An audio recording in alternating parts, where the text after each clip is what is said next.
버스 안에서 불편하게 서 있던 나를 보고 가난한 청년은 저에게 자리를 양보해 줬습니다. 몸을 옮기는 순간 청년의 낡은 가방 속 편지들이 쏟아졌고 그 모습을 본 저는 그대로 굳어버린 채 오열하고 말았습니다. 구독 버튼을 눌러주세요. 금빛 행운을 드릴게요. 사연 시작합니다. 비가 쏟아지던 금요일 저녁이었어요. 62살 김순옥은 반찬 가게 셔터를 내리며 깊은 한숨을 내쉬었습니다. 새벽 5시에 일어나 장을 보고 하루 종일 반찬을 만들고 손님을 맞고 설거지를 하는 게 20년 넘게 반복된 일상이었지만 오늘따라 유난히 몸이 무거웠어요. 온종일 서서 일한 다리는 퉁퉁 부어올랐고 허리는 끊어질 것처럼 욱신거렸습니다. 에휴, 나도 이제 늙었나 봐. 순옥은 혼잣말을 중얼거리며 정류장을 향해 걸었어요. 빗줄기가 점점 거세졌지만 우산을 꺼내 쓸 힘조차 없었고 그냥 비를 맞으며 터덜터덜 걸었습니다. 정류장에 도착했을 때 버스가 마침 들어오고 있었어요.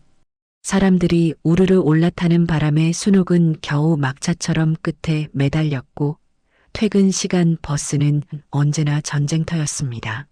사람들 틈에 끼어서 손잡이를 간신히 붙잡았는데 빗물에 젖은 손이 자꾸 미끄러졌어요. 버스 안은 사람 냄새와 빗물 냄새가 뒤섞여 눅눅했습니다. 순옥은 손잡이를 꽉 붙잡은 채 흔들리는 몸을 겨우 지탱했어요. 발밑을 내려다보니 스타킹이 터질 것처럼 발목이 부어 있었고 신발 속은 빗물에 젖어서 발가락 사이가 찝찝했습니다. 등에서는 땀이 흘러내렸고 머리카락은 이마에 축축하게 달라붙어 있었어요. 그래도 집에 가면 따뜻한 물에 발 담그고 쉬어야지. 순옥은 오로지 그 생각만 하며 버텼습니다. 그때 버스가 정류장에 섰어요. 문이 열리자마자 차가운 빗바람이 휘몰아쳤고 순옥은 반사적으로 고개를 돌렸습니다. 그리고 그 순간 심장이 철렁 내려앉았어요. 한 남자가 올라타고 있었습니다. 26쯤 되어 보이는 청년이었는데 첫인상이 너무나 강렬했어요. 삭발에 가까운 짧은 머리에 왼쪽 눈썹을 가로지르는 길고 깊은 흉터가 있었고 흠뻑 젖은 낡은 점퍼가 온몸에 달라붙어 있었습니다. 점퍼는 여기저기 해지고 기워진 자국이 있었는데 아마 몇 년은 좋게 입은 것 같았어요. 덩치도 상당히 컸습니다. 어깨가 문틀에 닿을 정도로 넓었고 손은 순옥의 얼굴만 했어요. 키도 훌쩍 커서 버스 천장에 머리가 닿을 것 같았고 얼굴은 각이 져 있었으며 눈매가 날카로워서 쳐다보기만 해도 움찔하게 되는 인상이었습니다. 버스 안 공기가 순식간에 얼어붙었어요. 뭐야, 저 사람.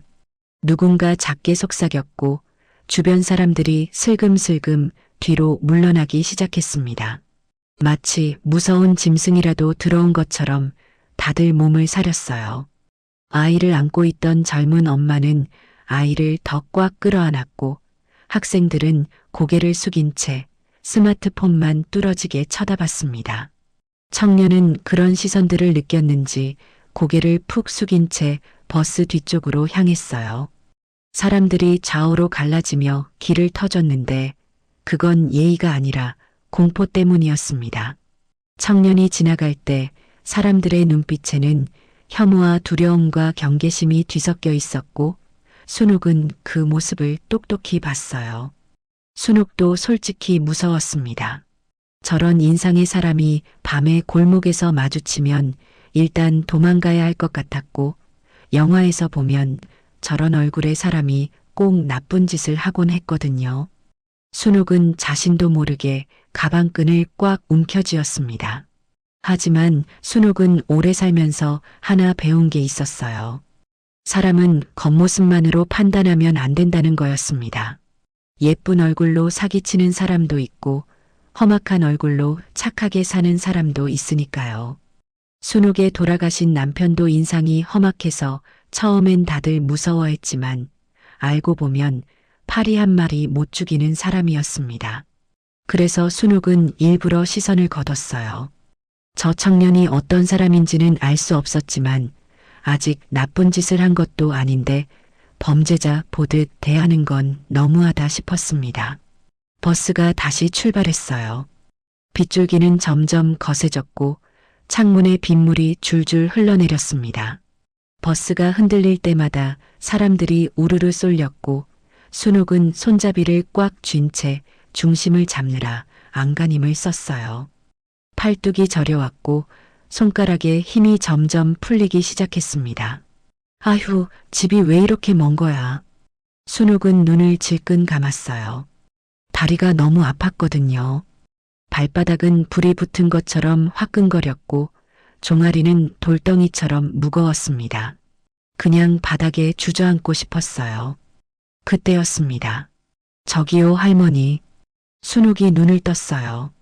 방금 그 청년이 자리에서 일어나며 순옥을 바라보고 있었습니다. 험악한 인상과 달리 목소리는 의외로 낮고 조용했고 거칠지 않고 차분한 톤이었어요. 여기 앉으세요. 순옥은 순간 당황했습니다. 설마 저 무서워 보이는 청년이 자리를 양보하는 건가 싶었고 주변 승객들도 놀란 표정을 감추지 못했어요. 아이고, 괜찮아. 젊은 사람이 앉아. 순옥이 손을 내저었지만 청년은 고개를 저으며 다시 한번 권했습니다. 아니에요. 다리 많이 부으셨잖아요. 앉으세요. 순옥은 그제야 자신의 부은 발목을 내려다봤어요. 스타킹이 터질 것처럼 퉁퉁 부어 있었고 저 청년이 그걸 유심히 봤던 거였습니다. 다른 사람들은 아무도 신경 쓰지 않았는데 저 험악하게 생긴 청년만이 유일하게 순옥의 다리를 봐줬어요. 순옥은 괜히 마음이 찡했습니다. 고마워, 젊은이. 정말 고마워. 순옥이 자리에 앉았고 청년은 고개를 끄덕이며 손잡이를 잡았습니다. 그 순간 순옥은 청년의 손등에 있는 오래된 화상 자국을 봤어요. 담뱃불에 지져진 것 같은 동그란 흉터가 한두 개가 아니라 5개, 6개나 있었고 순옥의 가슴이 살짝 아려왔습니다. 저 상처는 대체 어떻게 생긴 걸까 싶었어요. 순옥은 청년의 얼굴을 다시 봤습니다. 눈썹의 흉터, 손등의 화상 자국. 이 청년이 어떤 삶을 살아왔는지, 험악한 인상 뒤에 어떤 사연이 숨어 있는지 문득 궁금해졌어요. 버스가 모퉁이를 돌았습니다. 그런데 바로 그때 갑자기 앞에서 오토바이 한 대가 끼어들었어요. 빗길에 미끄러진 오토바이가 버스 앞을 가로막았고 기사가 급하게 브레이크를 밟았습니다. 기익! 버스가 급정거했어요. 승객들이 비명을 지르며 앞으로 쏠렸고 순옥도 앞좌석 등받이에 이마를 세게 부딪혔습니다. 누군가의 가방이 날아왔고 어디선가 물병이 굴러다녔으며 아이 우는 소리와 욕하는 소리와 비명 소리가 한꺼번에 뒤섞였어요. 그리고 그 순간 와르르 하는 소리와 함께 뭔가가 바닥에 쏟아졌습니다. 순옥이 고개를 들었어요. 아까 그 청년의 낡은 가방이 찢어져 있었습니다. 오래된 가방이라 실밥이 터지면서 지퍼까지 같이 터져버렸고 안에 있던 것들이 버스 바닥에 흩어졌어요. 낡은 수건, 칫솔 때 탄 속옷 몇 장, 작은 약통, 그리고 편지 뭉치가 보였습니다. 누렇게 바랜 편지들이 순옥의 발밑까지 굴러왔어요. 고무줄로 묶여있던 게 풀리면서 여러 장이 사방으로 흩어졌습니다. 청년이 황급히 허리를 숙였어요. 죄송합니다. 죄송합니다. 청년은 연신 고개를 숙이며 바닥에 흩어진 물건들을 주워 담았습니다. 손이 심하게 떨리고 있었고 얼굴이 새빨개져서 목덜미까지 붉어졌어요. 마치 세상에서 가장 부끄러운 일을 당한 사람처럼 몸을 잔뜩 움츠리고 있었습니다. 순옥은 그 모습이 안쓰러웠어요. 흩어진 물건들을 보니 이 청년이 얼마나 가난하게 사는지 한눈에 알 수 있었습니다. 낡은 수건은 올이 다 풀렸고 속옷은 구멍이 났으며 칫솔은 모가 다 닳아 있었어요. 순옥은 반사적으로 몸을 숙였습니다. 괜찮아. 내가 도와줄게. 순옥이 발밑에 편지 몇 장을 집어들었어요.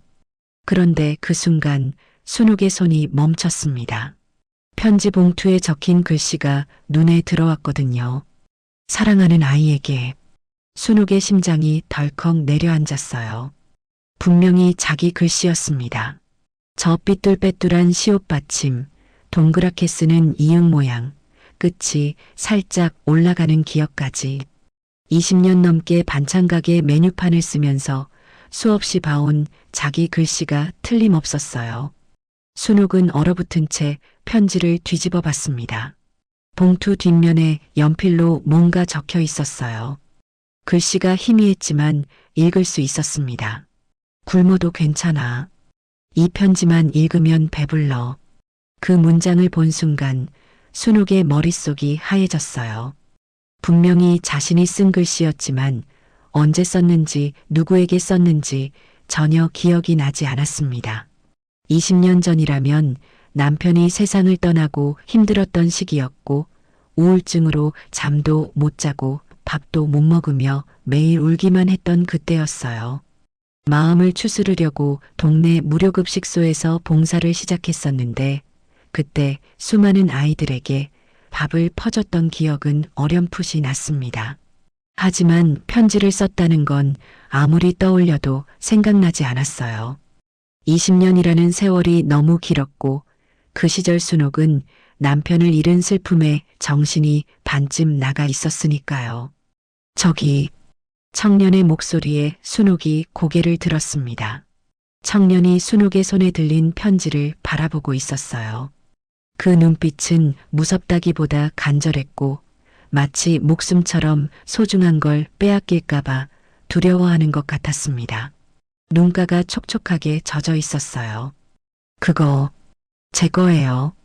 청년이 조심스럽게 손을 내밀었습니다. 그때 버스 앞쪽에서 누군가 소리쳤어요. 야, 저거 봐. 저 남자 가방에서 돈 나온 거 봤어? 순옥이 고개를 돌렸습니다. 청년의 가방에서 굴러나온 물건 중에 고무줄로 묶인 현금 뭉치가 있었어요. 10,000원짜리가 꽤 두툼하게 쌓여 있었고 100만 원은 넘어 보였습니다. 비닐봉지에 담겨 있었는데 급정거 충격에 굴러나온 거였어요. 승객들의 시선이 일제히 그 돈에 꽂혔습니다. 저 행색에 저렇게 돈이 많아? 아까 보니까 거의 노숙자 같던데 저런 사람이 저렇게 많은 현금을 가지고 있다고? 분명 어디서 훔친 거야. 공포와 의심이 버스 안을 휩쓸었어요. 청년은 당황한 표정으로 손을 내저었습니다. 아니에요. 이건 제가 번 돈. 거짓말하지 마. 그 꼴로 무슨 돈을 벌어. 중년 남자 하나가 휴대폰을 꺼내며 소리쳤어요. 얼굴이 시뻘개져서 화를 내고 있었고 금방이라도 달려들 것 같은 기세였습니다. 경찰 불러. 이 버스에 소매치기가 타고 있어. 청년의 얼굴이 새하얘졌어요. 정말 아니에요. 이건 일당이에요. 공사장에서 일하고 받은 거예요. 하지만 아무도 청년의 말을 듣지 않았습니다. 승객들은 겁에 질린 얼굴로 뒤로 물러났고 젊은 엄마는 아이를 끌어안으며 울먹였으며 학생들은 스마트폰으로 영상을 찍고 있었어요. 저 흉터 좀 봐. 완전 깡패잖아. 무서워. 빨리 경찰 불러요. 문 열지 마. 도망가면 어떡해. 버스 안이 순식간에 아수라장이 됐습니다. 순옥은 그 광경을 멍하니 바라봤어요. 청년은 아무 짓도 하지 않았고 그냥 가방이 터졌을 뿐이었습니다.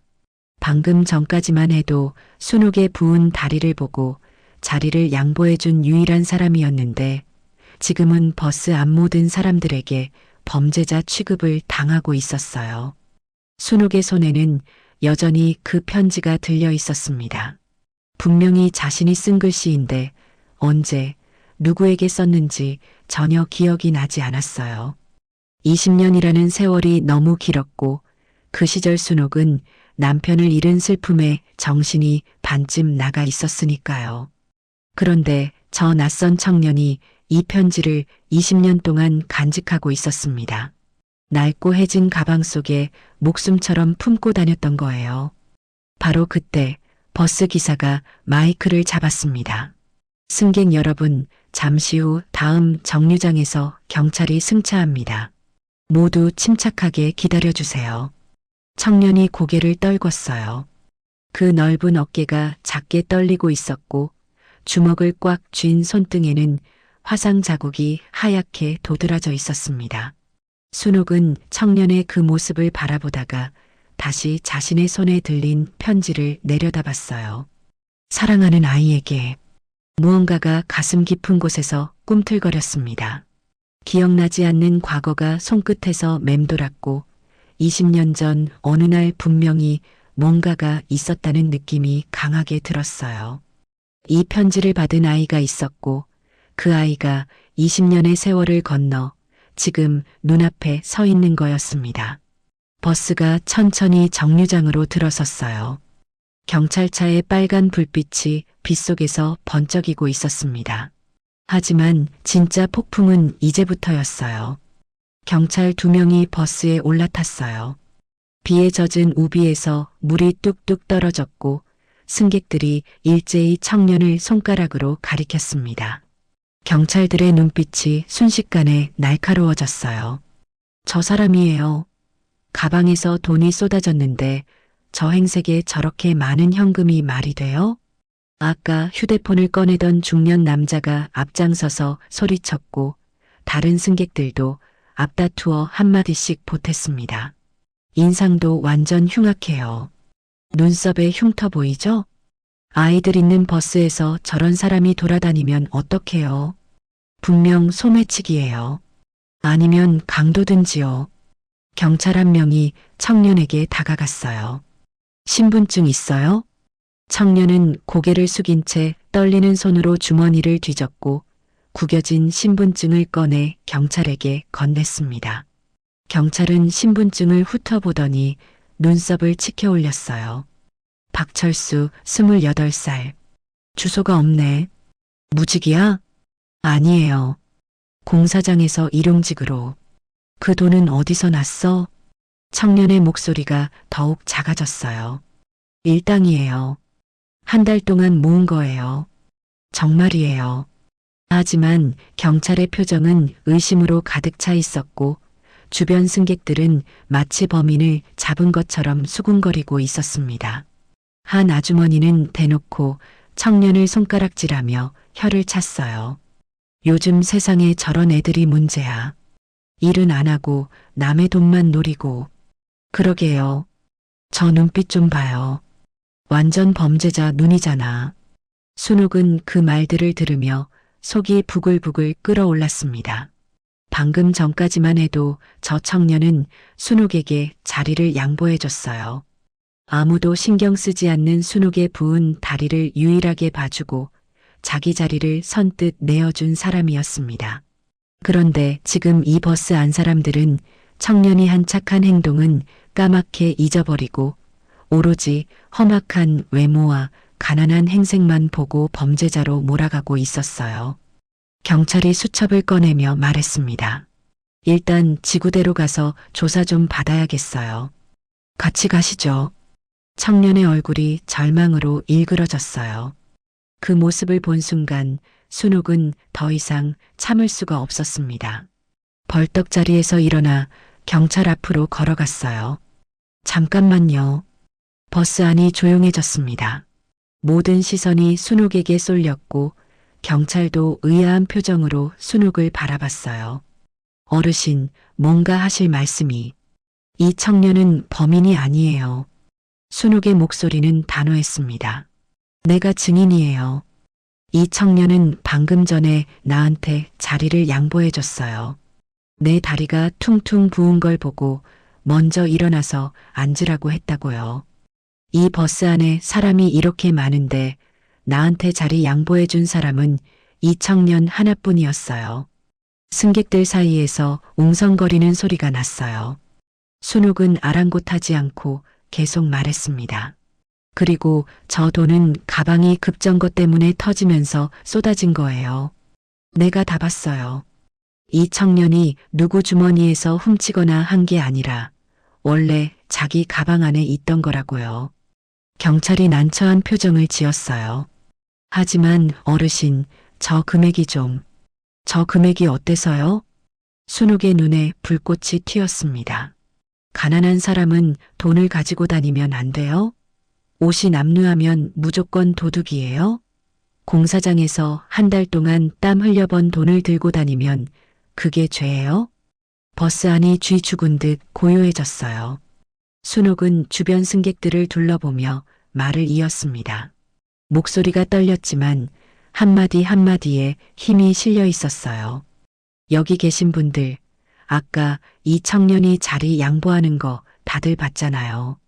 그때는 아무 말 없더니 가방 터지니까 갑자기 도둑이에요? 험악하게 생겼으니까 나쁜 놈이에요? 아무도 대답하지 못했습니다. 이 청년이 무슨 짓을 했어요? 버스 타고 가다가 가방이 터진 게 죄예요? 얼굴에 흉터가 있는 게 죄예요? 가난한 게 죄예요? 순옥의 눈가가 붉어졌어요. 나도 20년 넘게 반찬 가게 하면서 손가락질 많이 받았어요. 남편 일찍 보내고 혼자 애 키우니까 뒤에서 수군수군하는 사람들 많았죠. 그게 얼마나 서러운 건지 알아요? 아무 잘못도 안 했는데 손가락질 받는 게 얼마나 억울한 건지 알아요? 순옥은 청년을 돌아봤어요. 청년은 고개를 숙인 채 입술을 꽉 깨물고 있었습니다. 어깨가 미세하게 떨리고 있었고 눈가가 붉어진 게 보였어요. 순옥은 다시 경찰을 향해 말했습니다. 이 청년은 범인이 아니에요.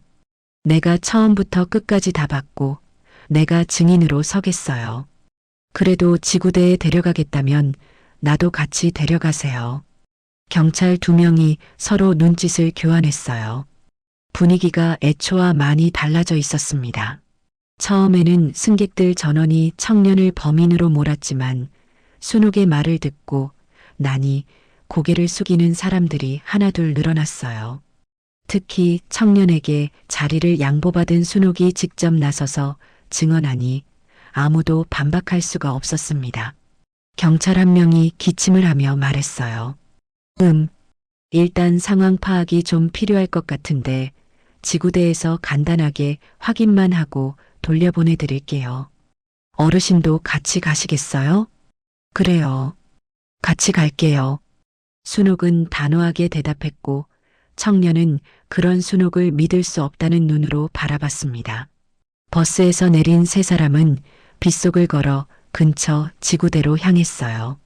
순옥은 청년 옆에서 나란히 걸으며 작은 목소리로 말했습니다. 괜찮아, 젊은이.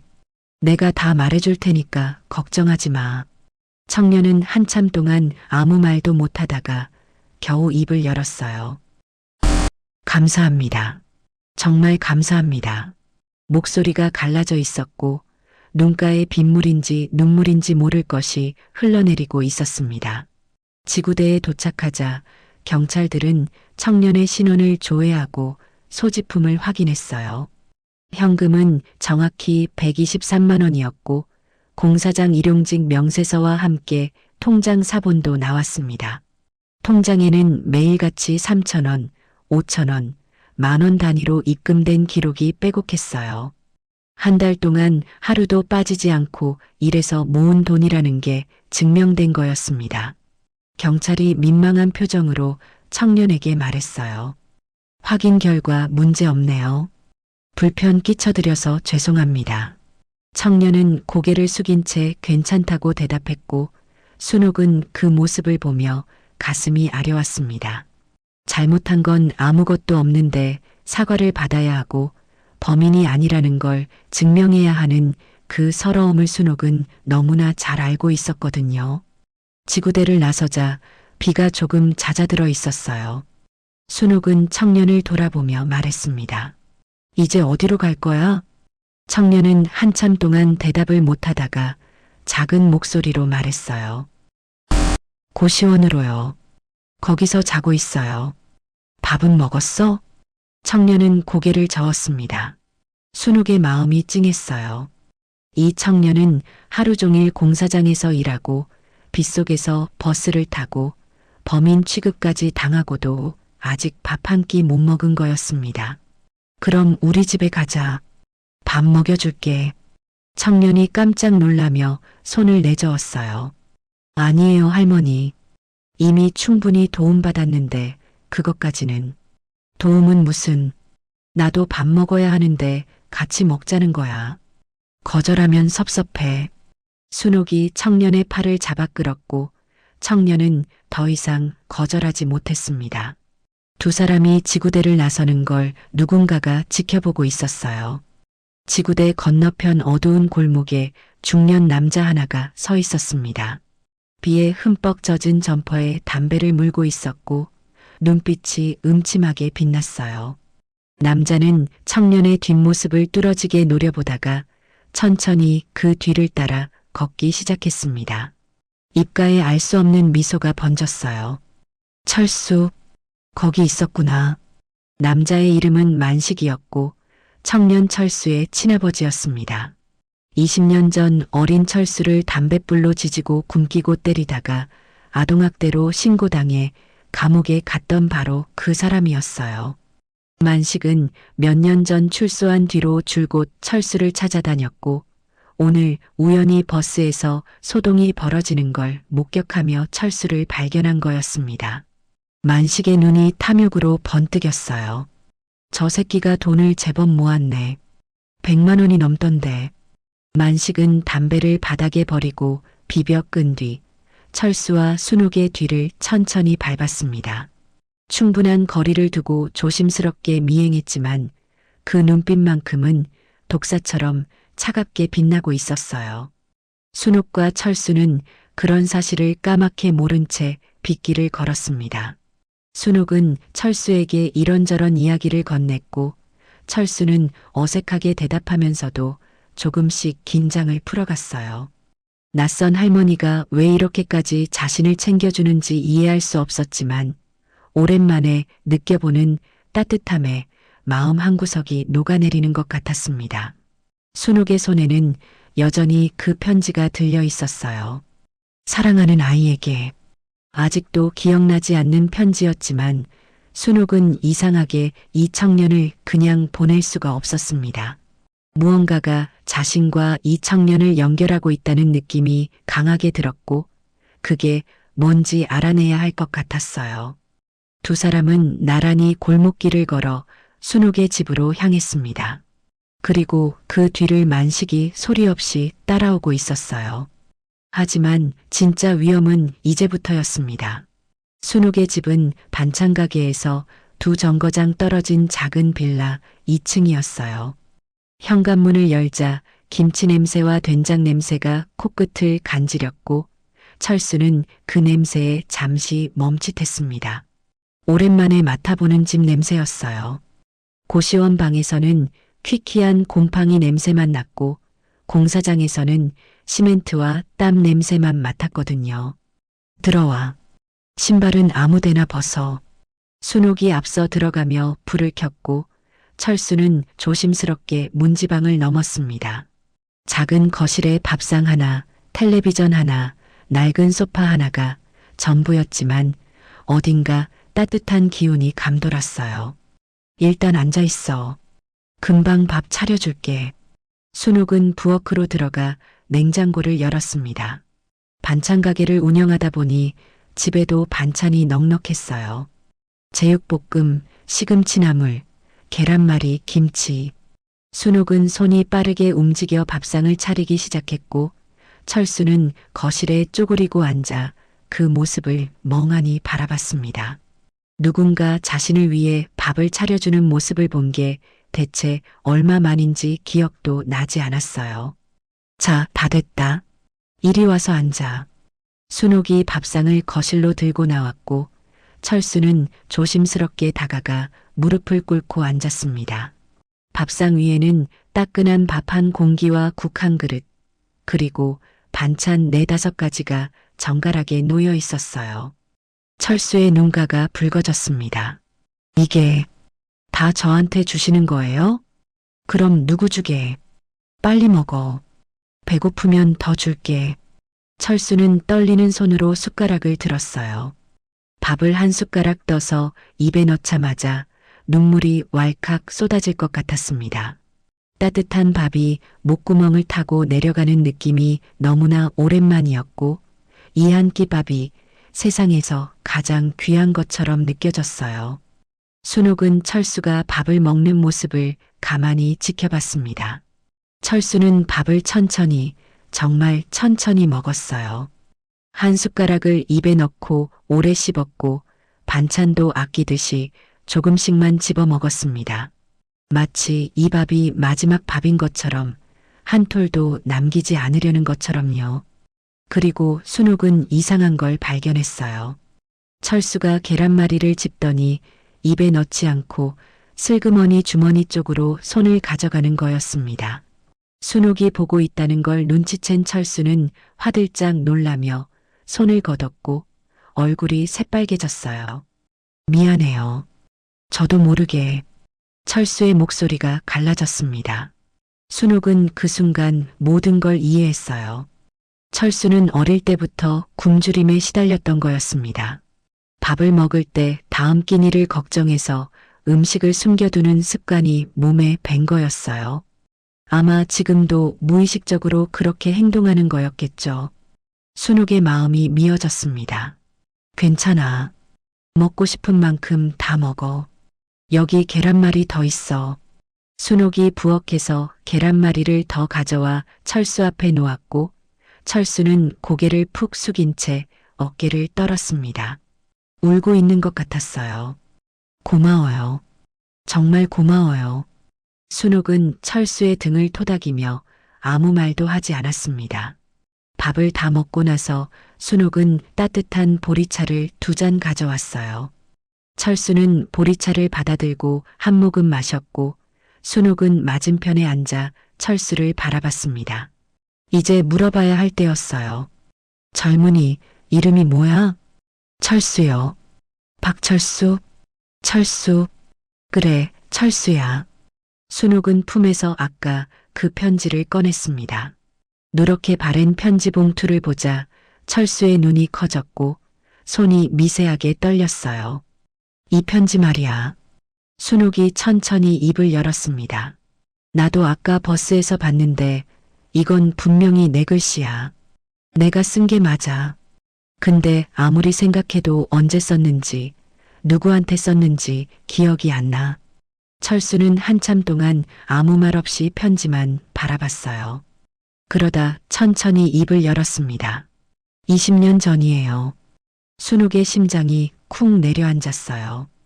20년 전 겨울이었어요. 저는 8살이었고 매일 굶었어요. 아버지가 술만 마시면 저를 때렸고 밥을 안 줬거든요. 담배로 손등을 지지기도 했어요. 철수는 자신의 손등에 있는 화상 자국을 내려다봤습니다. 순옥도 그 흉터를 봤어요. 아까 버스에서 봤던 그 흉터들, 담뱃불에 찢어진 동그란 자국들이 여러 개 있었습니다. 그때 동네에 무료급식소가 있었어요. 거기 가면 밥을 줬거든요. 저는 매일 거기 갔어요. 안 가면 굶어 죽을 것 같았으니까요. 철수의 목소리가 점점 작아졌습니다. 그런데 어느 날 한 아주머니가 저를 유심히 보시더라고요. 다른 사람들은 그냥 밥만 퍼주고 갔는데 그 아주머니는 저한테 밥을 더 주시고 반찬도 더 얹어주셨어요. 그리고 제 손등에 있는 화상 자국을 보시더니 눈물을 흘리셨어요. 순옥의 머릿속에서 희미한 기억이 스쳐 지나갔습니다. 20년 전 급식소, 남편을 잃고 넋이 나간 채로 봉사를 다녔던 그때 굶주린 아이들이 많았고 그 중에서 유독 눈에 띄는 아이가 있었던 것 같았어요. 저는 그 아주머니한테 물었어요. 철수가 순옥의 눈을 똑바로 바라봤습니다. 저는 왜 태어났을까요? 라고요. 순옥의 손이 떨리기 시작했어요. 기억이 돌아오고 있었습니다. 희미하게, 아주 희미하게 어린아이의 눈망울이 떠올랐어요. 멍투성이의 굶주린 얼굴, 손등에 화상 자국이 있던 아이 밥을 허겁지겁 먹으면서도 반찬을 주머니에 숨기던 아이. 그 아이가 물었었습니다. 아주머니, 저는 왜 태어났을까요? 순옥은 그때 그 질문에 가슴이 미어졌었어요. 남편을 잃고 세상이 끝난 것 같았던 자신도 같은 질문을 하고 있었거든요. 왜 사는지, 왜 태어났는지, 이렇게 힘들게 살아서 뭐하나? 그런 생각에 매일 울었습니다. 그런데 자신보다 더 어리고 더 힘든 아이가 같은 질문을 하고 있었어요. 순옥은 그날 밤 편지를 썼습니다.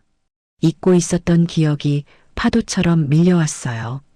울면서 썼던 그 편지 정성껏 봉투에 넣고 다음날 급식소에서 몰래 그 아이 주머니에 넣어줬던 기억까지 전부 떠올랐습니다. 그 편지를 제가 썼어. 순옥의 목소리가 갈라졌어요. 철수가 고개를 끄덕였습니다. 그 편지에 이렇게 적혀 있었어요. 넌 사랑받을 자격이 있단다. 지금은 힘들어도 꼭 행복해질 거야. 포기하지 마. 저는 그 편지를 1000번도 넘게 읽었어요. 철수의 눈에서 눈물이 흘러내렸습니다. 아버지한테 맞을 때마다, 굶을 때마다, 죽고 싶을 때마다 그 편지를 읽었어요. 그러면 조금은 버틸 수 있었어요. 누군가는 저를 사랑해준다고, 저도 사랑받을 자격이 있다고 했으니까요. 순옥의 눈에서도 눈물이 쏟아졌어요. 철수야. 저는 그 아주머니를 찾고 싶었어요. 감사하다고, 덕분에 살았다고 말하고 싶었어요. 근데 이름도 모르고 얼굴도 가물가물하고 그래서 20년 동안 이 편지만 간직하고 있었어요. 철수가 품에서 낡은 통장 하나를 꺼냈습니다. 이것 좀 봐주세요.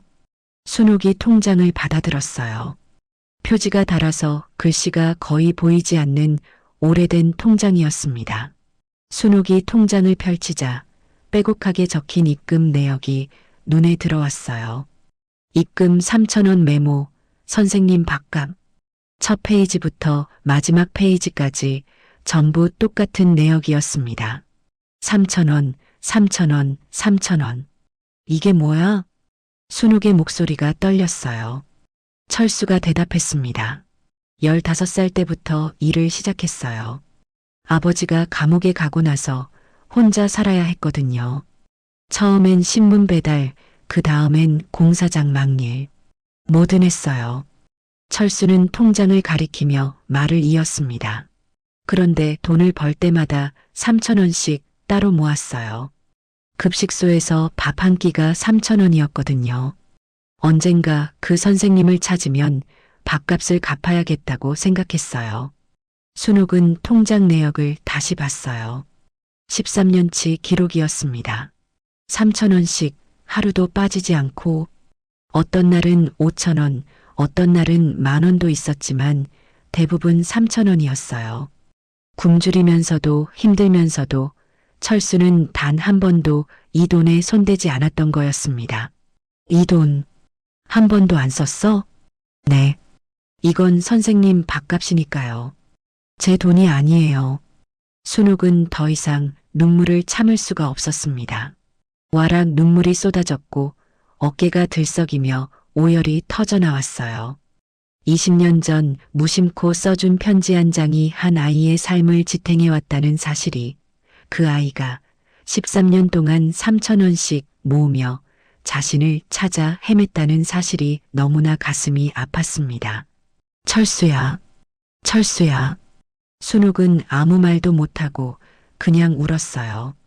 철수도 눈물을 흘리며 고개를 숙였고 두 사람은 한참 동안 마주 앉아 함께 울었습니다. 빗소리가 창문을 두드리고 있었고 작은 거실에 훌쩍이는 소리만 가득 찼어요. 한참 뒤에야 순옥이 눈물을 훔치며 입을 열었습니다. 이 돈은 너의 돈이야. 너가 피땀 흘려서 번 돈이야. 밥값 같은 건 없어. 아니에요. 이건 선생님 거예요. 그 밥 덕분에 제가 살았으니까요. 철수의 눈빛은 진심이었어요. 순옥은 그 눈빛을 보며 다시 한번 가슴이 아려왔습니다. 이 아이는 20년 동안 자신을 잊지 않고 있었어요. 3,000원짜리 밥 한 끼를, 편지 한 장을 단 한 번도 잊은 적이 없었습니다. 굶주리고 맞고 버림받으면서도 그 기억 하나로 버텨온 거였어요. 그 돈은 단순한 숫자가 아니었습니다. 철수의 피와 땀이었고 감사와 그리움이었으며 살아남겠다는 의지 그 자체였어요. 순옥은 철수의 손을 꽉 잡았습니다. 철수야, 오늘부터 여기서 지내. 고시원 같은 데 가지 말고. 철수가 깜짝 놀라며 손을 저었어요. 안 돼요, 할머니. 그건 너무 패가. 패는 무슨 패야? 방 하나 비어 있어. 거기서 자면 돼. 순옥의 목소리는 단호했습니다. 철수는 한참 동안 아무 말도 못하다가 결국 고개를 끄덕였어요. 눈가가 붉어져 있었고 입술이 파르르 떨리고 있었습니다. 감사합니다. 정말 감사합니다. 순옥은 철수의 손을 더 꽉 쥐며 말했어요. 감사는 무슨. 이제 배고프면 밥 먹고 힘들면 쉬어. 알았지? 철수는 고개를 숙인 채 눈물을 흘렸고 순옥은 그런 철수의 등을 토닥여줬습니다. 밖에서는 여전히 비가 내리고 있었어요. 그리고 순옥의 집 앞 어두운 골목에서 만식이 담배를 피우며 창문 불빛을 노려보고 있었습니다. 입가에 음침한 미소가 번져 있었고 눈빛은 탐욕으로 가득 차 있었어요. 저 집이구나. 잘 됐네. 만식은 담배를 던지고 어둠 속으로 사라졌습니다. 폭풍전야의 고요함이었어요. 그날 밤 철수는 순옥의 집 작은 방에서 잠을 잤어요. 방은 좁았지만 깨끗했고 이불에서 햇볕 냄새가 났습니다. 철수는 이불을 덮고 누웠지만 쉽게 잠들지 못했어요. 천장을 멍하니 바라보다가 몇 번이고 뒤척였고 결국 새벽이 되어서야 겨우 눈을 붙였습니다. 다음 날 아침 순옥은 새벽 5시에 일어나 부엌으로 갔어요. 반찬 가게 준비를 해야 했지만 그 전에 철수에게 아침을 먹여야겠다고 생각했습니다. 냉장고에서 달걀과 파를 꺼내 계란찜을 만들었고 어제 담근 깍두기와 멸치볶음을 함께 상에 올렸어요. 밥이 다 되어갈 때쯤 철수가 방에서 나왔습니다. 눈이 충혈되어 있었고 얼굴이 창백했어요. 제대로 잠을 못 잔 게 분명했습니다. 일어났어? 밥 먹자. 순옥이 밥상을 차리며 말했고 철수는 어색하게 고개를 끄덕이며 자리에 앉았어요. 밥상을 보는 철수의 눈이 커졌습니다. 아침부터 이렇게 차려진 밥상을 본 게 얼마 만인지 기억도 나지 않았거든요. 많이 먹어. 오늘 공사장 안 가도 되니까 천천히 먹고. 아니에요, 할머니. 오늘도 가야 해요. 일당을 받아야. 하루쯤 쉬어도 돼. 어제 많이 힘들었잖아. 순옥의 목소리가 따뜻했고 철수는 더 이상 거절하지 못했습니다. 밥을 먹기 시작했는데 순옥은 또 이상한 걸 발견했어요. 철수가 밥을 먹으면서 자꾸 주변을 두리번거렸습니다. 마치 누군가 밥을 빼앗아 갈까봐 경계하는 것 같았어요. 그리고 숟가락질이 엄청나게 빨랐습니다.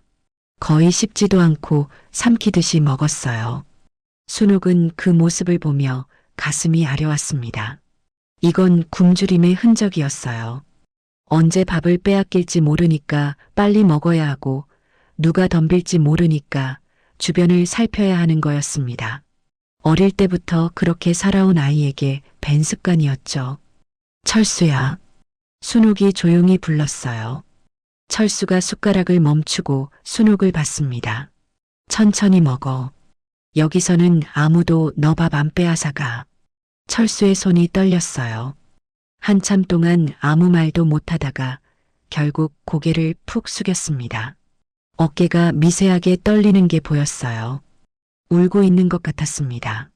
순옥은 아무 말 없이 철수의 밥그릇에 계란찜을 더 얹어줬어요. 울지 마. 밥 식겠다. 천천히 먹어. 철수는 고개를 끄덕이며 눈물을 훔쳤고 다시 숟가락을 들었습니다. 이번에는 조금 천천히 먹었어요. 한 숟가락 뜨고 씻고 삼키고 순옥이 시키는 대로 천천히 먹으려고 애썼습니다. 밥을 다 먹고 나서 순옥이 설거지를 하는데 철수가 다가왔어요. 제가 할게요. 됐어. 넌 좀 쉬어. 아니에요. 밥 얻어먹고 가만히 있을 수 없어요. 철수의 눈빛이 진지했고 순옥은 결국 설거지를 양보했습니다. 철수가 설거지를 하는 모습을 보며 순옥은 또 한 번 놀랐어요. 설거지 실력이 보통이 아니었거든요. 그릇을 다루는 손놀림이 능숙했고 물도 아껴 쓰면서 깨끗하게 닦았습니다. 설거지 잘하네. 어디서 배웠어? 철수가 대답했어요. 식당에서 일한 적 있어요. 주방 보조로요. 설거지랑 청소 같은 거 많이 했어요. 그래, 힘들었겠다. 괜찮았어요. 밥은 줬으니까요. 그 한마디에 순옥의 마음이 또 아려왔습니다. 밥을 주니까 괜찮았다는 말. 이 아이에게 밥 한 끼가 얼마나 큰 의미인지 다시 한번 느껴졌어요. 설거지를 마친 철수는 어색하게 서 있었습니다. 뭘 해야 할지 모르겠다는 표정이었어요. 순옥은 그런 철수를 보며 말했습니다. 오늘 나랑 같이 반찬 가게 가자. 일손이 필요한데 도와줄 수 있어? 철수의 눈이 반짝였어요. 네, 당연히요. 뭐든 시키세요. 두 사람은 함께 반찬 가게로 향했습니다. 순옥의 반찬 가게는 시장 골목에 있는 작은 가게였어요. 간판도 낡았고 가게 크기도 고작 몇 평 남짓했지만 20년 넘게 운영해온 곳이었습니다. 단골 손님들이 많았고 순옥의 손맛을 믿고 찾아오는 사람들이 꾸준히 있었어요. 여기가 내 가게야. 작지? 아니에요. 좋은 가게예요. 철수는 가게 안을 둘러보며 진심으로 말했습니다. 순옥은 철수에게 간단한 일을 시켰어요. 반찬통 정리하고 바닥 쓸고 재료 다듬는 것 같은 일이었습니다. 철수는 시키는 대로 묵묵히 일했고 한 번 알려주면 두 번 다시 묻지 않았어요. 손놀림이 빠르고 정확했으며 힘든 일도 군말 없이 해냈습니다. 순옥은 철수가 일하는 모습을 보며 감탄했어요. 야, 너 일 진짜 잘하네. 감사합니다. 오래 해서 그래요. 철수의 대답은 담담했지만 그 안에는 수많은 고생의 시간이 담겨 있었습니다. 점심시간이 되자 순옥은 가게 한쪽에서 밥을 차렸어요. 아침에 싸온 도시락을 펼치며 철수를 불렀습니다. 철수야, 밥 먹자. 철수가 다가와 앉았고 순옥은 도시락 뚜껑을 열었어요. 아침에 남은 반찬들과 주먹밥이 들어 있었습니다. 많이 안 싸왔는데 이거라도 먹어. 아니에요. 이게 어딘데요? 감사합니다. 철수는 또 허겁지겁 먹으려다가 순옥의 눈치를 보며 천천히 먹었어요. 아까 아침에 순옥이 한 말을 기억하고 있는 거였습니다. 순옥은 그런 철수를 보며 흐뭇하게 웃었어요. 잘 먹네. 많이 먹어. 할머니도 드세요. 나는 아까 먹었어. 너 먹어. 철수는 고개를 끄덕이며 밥을 먹었고 순옥은 그 모습을 지켜봤습니다. 밥을 먹는 철수의 얼굴에 조금씩 생기가 돌았어요.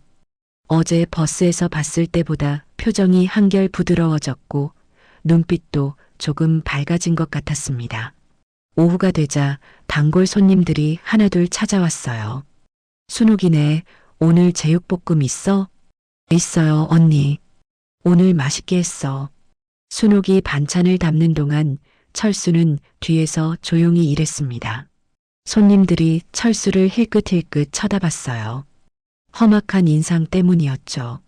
한 아주머니가 순옥에게 귓속말로 물었습니다. 저 사람 누구야? 인상이 좀. 우리 집에서 일하는 애야. 착한 애야. 순옥이 대답하자 아주머니는 고개를 갸웃거렸지만 더 묻지는 않았어요. 저녁이 되어 가게 문을 닫을 때 철수가 조심스럽게 입을 열었습니다.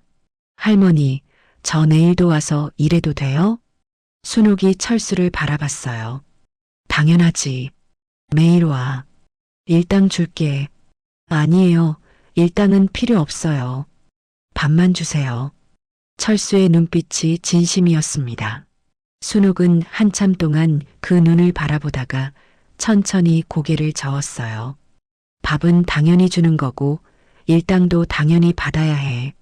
이랬으면 돈 받는 게 맞아. 하지만 없어. 내일부터 정식으로 우리 가게 직원이야. 알았지? 철수는 한참 동안 아무 말도 못하다가 결국 고개를 숙였습니다. 어깨가 떨리고 있었어요. 감사합니다. 정말 감사합니다. 목소리가 갈라져 있었고 눈물을 참고 있는 게 분명했습니다. 순옥은 철수의 어깨를 토닥이며 말했어요. 울지 마. 이제 밥 굶을 일 없어. 알았지? 철수는 고개를 끄덕였고 순옥은 가게 불을 끄며 결심했습니다. 이 아이의 배고픔을 평생 채워주겠다고요. 20년 전 무심코 건넨 밥 한 끼와 편지 한 장이 이 아이를 살렸다면 이제부터는 제대로 돌봐주겠다고 다짐했어요. 더 이상 굶지 않게, 더 이상 맞지 않게, 더 이상 혼자가 아니라는 걸 알게 해주고 싶었습니다. 두 사람은 함께 집으로 돌아갔어요. 골목길을 나란히 걷는데 저녁바람이 시원하게 불어왔습니다. 철수는 순옥 옆에서 조용히 걸었고 순옥은 문득 이상한 느낌을 받았어요. 누군가 뒤에서 따라오는 것 같은 느낌이었습니다. 순옥이 슬쩍 뒤를 돌아봤지만 아무도 보이지 않았어요. 그냥 착각인가 싶어서 고개를 돌렸습니다. 하지만 착각이 아니었어요. 골목 모퉁이 어둠 속에 만식이 숨어 있었습니다. 담배를 물고 두 사람의 뒷모습을 노려보고 있었고 입가에는 음침한 미소가 걸려 있었어요. 저 늙은이 집에서 살고 있구나. 잘 됐네. 만식은 담배 연기를 내뿜으며 중얼거렸습니다. 순옥은 결심했어요. 이 아이의 배고픔을 평생 채워주겠다고요. 하지만 그 결심을 시험하는 일이 곧 닥쳐올 거였습니다. 일주일이 지났어요. 철수는 매일 순옥의 반찬 가게에서 일했고 저녁이면 순옥의 집에서 함께 밥을 먹었습니다. 처음에는 어색하기만 했던 두 사람 사이에 조금씩 정이 쌓여갔고 철수의 표정도 날이 갈수록 밝아졌어요. 밥을 먹을 때 주변을 두리번거리는 습관도 조금씩 줄었습니다. 허겁지겁 먹는 대신 천천히 씹어 먹으려고 노력했고 반찬을 주머니에 숨기는 행동도 하지 않았어요. 순옥이 옆에서 괜찮다고 아무도 안 빼앗아 간다고 계속 말해줬거든요. 순옥은 그런 철수의 변화를 보며 마음이 따뜻해졌습니다.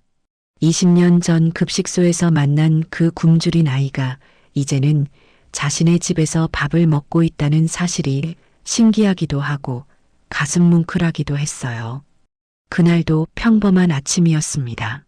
순옥은 새벽에 일어나 반찬 가게 준비를 하러 나갔고 철수는 집에서 아침밥을 차려 먹은 뒤 가게로 오기로 했어요. 순옥이 현관문을 열고 나서는 순간 눈앞에 펼쳐진 광경에 발이 얼어붙었습니다. 대문에 빨간색 라카로 커다란 X 표시가 그려져 있었어요. 선명한 빨간색이 마치 피처럼 번져 있었고 대문 전체를 가로지르는 X 표시는 섬뜩한 위협처럼 느껴졌습니다. 순옥은 한참 동안 그 자리에 서서 대문을 바라봤어요. 누가 이런 짓을 한 걸까 싶었습니다. 동네에서 원한 살만한 사람은 없었고 20년 넘게 이 집에 살면서 이런 일은 한 번도 없었거든요. 순옥은 불안한 마음을 누르며 대문의 라카를 닦아보려 했지만 쉽게 지워지지 않았어요. 결국 그대로 두고 가게로 향했습니다. 가게에 도착해서 셔터를 올리는데 이번에도 이상한 게 보였어요. 가게 유리창에 뭔가 붙어 있었습니다. 다가가서 보니 쪽지였어요. 쪽지에는 이렇게 적혀 있었습니다. 그 새끼 내놔. 순옥의 손이 떨렸어요. 그 새끼라는 말이 누구를 가리키는 건지 단번에 알 수 있었습니다. 철수였어요. 누군가 철수를 찾고 있는 거였고 그 사람이 순옥의 집과 가게를 알아낸 거였습니다. 순옥은 쪽지를 구겨서 주머니에 넣었어요. 철수에게는 말하지 않기로 했습니다. 괜히 불안하게 만들고 싶지 않았거든요. 어쩌면 장난일 수도 있고 누군가 잘못 찾아온 것일 수도 있다고 스스로를 안심시켰어요. 하지만 며칠 뒤 또 다른 일이 벌어졌습니다. 순옥의 집 현관 앞에 죽은 쥐가 놓여 있었어요. 머리가 잘린 쥐였고 피가 현관 바닥에 번져 있었습니다. 순옥은 비명을 지를 뻔했지만 이를 악물고 참았어요. 철수가 집 안에서 들을까 봐요. 순옥은 쥐를 치우고 바닥을 닦았습니다. 손이 떨렸고 심장이 미친 듯이 뛰었어요. 이건 장난이 아니었습니다. 누군가 확실한 의도를 가지고 위협하고 있는 거였어요. 순옥은 그날 밤 잠을 설쳤습니다. 누가 이러는 걸까? 왜 이러는 걸까 생각하다가 문득 철수가 했던 말이 떠올랐어요. 아버지가 감옥에 갔다는 말이요. 감옥에 간 아버지가 출소했다면 철수를 찾아다니고 있을 수도 있었습니다. 그 생각에 등골이 서늘해졌어요. 다음 날 순옥은 철수를 불러 조심스럽게 물었습니다. 철수야, 너 아버지 말이야. 철수의 얼굴이 순식간에 굳어졌어요. 아버지라는 단어를 듣자마자 눈빛이 흔들렸고 손이 떨리기 시작했습니다. 순옥은 그 반응을 보며 더 물어봐야 할지 말아야 할지 망설였어요. 그 사람, 지금 어디 있는지 알아?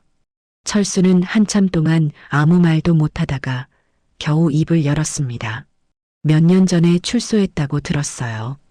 근데 어디 사는지는 몰라요. 찾아올까봐 일부러 안 알아봤어요. 철수의 목소리가 작게 떨렸어요. 순옥은 그 모습을 보며 가슴이 아려왔습니다. 이 아이는 아버지라는 존재가 두려운 거였어요. 보통 사람들에게 아버지는 든든한 존재인데 철수에게 아버지는 공포 그 자체였습니다. 왜 갑자기 아버지 얘기를? 철수가 불안한 눈으로 물었고 순옥은 고개를 저었어요. 아니야, 그냥 물어본 거야. 신경 쓰지 마. 순옥은 쪽지와 죽은 쥐 얘기를 하지 않았습니다. 철수를 불안하게 만들고 싶지 않았고 혹시 모를 일에 자신이 먼저 대비해야겠다고 생각했어요. 순옥은 그날 철물점에서 자물쇠를 새로 사왔고 현관문과 대문에 이중으로 잠금 장치를 달았습니다. 하지만 위협은 계속됐어요. 다음 날에는 가게 앞에 빨간 페인트가 뿌려져 있었습니다. 마치 피를 뿌려놓은 것처럼 바닥이 빨갛게 물들어 있었고 순옥은 새벽부터 혼자 그걸 닦아야 했어요. 솔로 문질러도 잘 지워지지 않았고 손톱 밑까지 빨갛게 물들었습니다. 그 다음 날에는 순옥의 집 창문에 돌이 날아왔어요. 밤중에 와장창 소리가 나서 나가보니 거실 창문이 깨져 있었고 바닥에 주먹만 한 돌이 굴러다녔습니다. 철수가 놀라서 방에서 뛰쳐나왔어요. 할머니, 괜찮으세요? 괜찮아, 괜찮아. 그냥 바람에 뭐가 날아온 것 같아. 순옥은 억지로 웃으며 대답했지만 손이 떨리고 있었습니다. 철수는 깨진 창문을 보며 얼굴이 창백해졌어요. 무언가 눈치챈 것 같았습니다. 하지만 순옥에게 직접 묻지는 않았고 그냥 조용히 깨진 유리를 치우는 걸 도왔어요. 그날 밤 철수는 잠을 자지 못했습니다. 방 안에서 무릎을 끌어안고 앉아 있었고 온몸이 떨리고 있었어요. 철수는 알고 있었습니다. 이 모든 게 누구의 짓인지요. 아버지 만식이 자신을 찾아낸 거라는 걸 직감적으로 느꼈어요. 철수는 공포에 질렸습니다. 어릴 때 아버지에게 당했던 일들이 주마등처럼 스쳐 지나갔어요. 밥을 안 줬던 날들, 담뱃불로 손등을 지지던 날들, 막대기로 온몸을 때리던 날들. 그 기억들이 악몽처럼 밀려왔고 철수는 이불을 뒤집어 쓴 채 온몸을 떨었습니다. 도망쳐야 하나 싶었어요. 순옥에게 피해가 갈까봐 두려웠습니다. 자신 때문에 순옥이 위험해지는 건 절대 안 된다고 생각했어요. 차라리 지금 당장 짐을 싸서 떠나는 게 맞을 것 같았습니다. 철수는 조용히 가방을 챙기기 시작했어요. 낡은 가방에 옷 몇 벌과 그 편지 뭉치를 넣었고 새벽이 되면 몰래 떠나려고 했습니다. 순옥에게 폐를 끼치면 안 됐어요. 20년 만에 만난 은인인데 자신 때문에 다치게 할 수는 없었습니다. 그때 방문이 열렸어요. 순옥이 서 있었습니다. 어디 가려고? 철수는 얼어붙었어요. 순옥이 방 안으로 들어와 철수의 가방을 봤습니다. 옷이 대충 구겨 넣어져 있었고 그 위에 낡은 편지 뭉치가 놓여 있었어요. 도망가려고 했지? 철수는 고개를 숙인 채 대답하지 못했습니다. 순옥이 철수 옆에 앉았어요. 다 알아. 대문에 라카 칠한 것도, 가게에 페인트 뿌린 것도, 창문에 돌 던진 것도 너 아버지지? 철수의 어깨가 심하게 떨렸습니다. 죄송해요, 할머니. 저 때문에 이렇게 됐어요. 저만 없으면 넌 아무 잘못 없어. 순옥의 목소리는 단호했어요. 잘못한 건 그놈이야. 어린애 때리고 굶기고 지지고. 그게 아버지야? 그건 짐승만도 못한 놈이야. 철수는 고개를 들어 순옥을 봤어요. 순옥의 눈에 눈물이 고여 있었지만 눈빛은 흔들리지 않았습니다. 넌 여기서 도망가면 안 돼. 도망가면 평생 쫓기면서 살아야 해. 그놈한테 지면 안 돼. 하지만 할머니한테 피해가. 피해는 무슨 피해? 내가 무서워서 이러는 것 같아? 순옥이 철수의 손을 잡았어요. 나는 무섭지 않아. 20년 전에 남편 잃고 혼자 살아남았어. 온갖 손가락질 다 받으면서도 버텼어. 그까진 놈 하나 무섭지 않아. 철수의 눈에서 눈물이 흘러내렸습니다. 할머니, 넌 이제 혼자가 아니야. 내가 있잖아. 알았지? 순옥은 철수의 손을 꽉 쥐었고 철수는 더 이상 말을 잇지 못한 채 고개를 끄덕였습니다. 눈물이 뺨을 타고 흘러내렸고 어깨가 들썩이며 소리 없이 울었어요. 순옥은 철수를 꼭 안아줬습니다. 마치 어린아이를 안듯이 등을 토닥이며 괜찮다고, 다 괜찮다고 말해줬어요. 철수는 순옥의 품에서 한참 동안 울었고 20년 만에 처음으로 누군가에게 기댈 수 있다는 걸 느꼈습니다. 밖에서는 바람이 거세게 불고 있었어요. 나뭇가지가 흔들리는 소리가 귀신 소리처럼 들렸고 어둠 속에서 무언가가 도사리고 있는 것 같았습니다. 순옥의 집 앞 골목에 만식이 서 있었어요. 담배를 물고 창문 불빛을 노려보고 있었고 입가에 비틀린 웃음이 번져 있었습니다. 꼭꼭 숨어봐라. 어디 숨나 보자. 만식은 담배를 바닥에 던지고 비벼 껐어요. 폭풍전야의 고요함이었습니다. 그날은 유난히 더운 여름날이었어요. 순옥은 아침 일찍 반찬 가게에 나갔고 철수는 집에서 빨래를 널고 있었습니다. 며칠 전 있었던 협박들 때문에 긴장이 풀리지 않았지만 순옥이 괜찮다고 했으니 믿어보기로 했어요. 빨래를 다 널고 나서 철수는 거실 바닥을 닦기 시작했습니다.